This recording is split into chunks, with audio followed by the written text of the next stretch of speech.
మన కెరియర్ని డిసైడ్ చేసేటువంటి ఎగ్జామ్స్ రాయబోతా ఉన్నాం.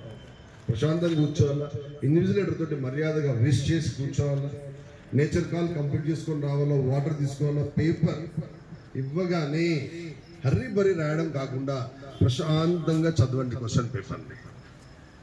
వచ్చినా రాకపోయినా వచ్చినాయి చూసుకోండి, రాకపోయినా బాధపడాల్సిన అవసరం లేదు. కానీ చేయాల్సిన పని ఏంటి? ఫస్ట్ ఆన్సర్ రాస్తున్నప్పుడు 1-2 సార్లు మైండ్లో రిమైండ్ చేసుకొని దానికి 10 నిమిషాల టైం కేటాయించేటువంటి క్వశ్చన్ అయినా you a lot minimum 15 minutes for that question. Reason, first impression should be the best impression. First answer ను బాగా రాస్తే సెకండ్ కూడా అంతే విధంగా రాస్తే పేపర్లు చూడకుండా కరెక్షన్ చేస్తారు. మీరు గుర్తుపెట్టుకోవాలా.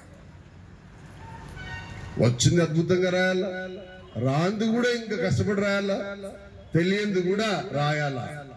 క్వశ్చన్ పేపర్ లో ఏ బిట్ కూడా నంబర్ వేయకుండా వదిలేయద్దు.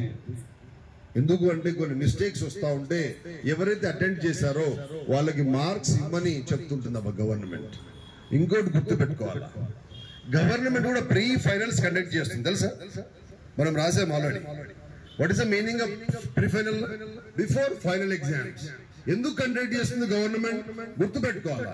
ప్రీ ఫైనల్ లో క్వశ్చన్ పేపర్ ఎలా అయితే ఉందో, either it is a language or group subjects, 90% same question paper you can see in annual examination.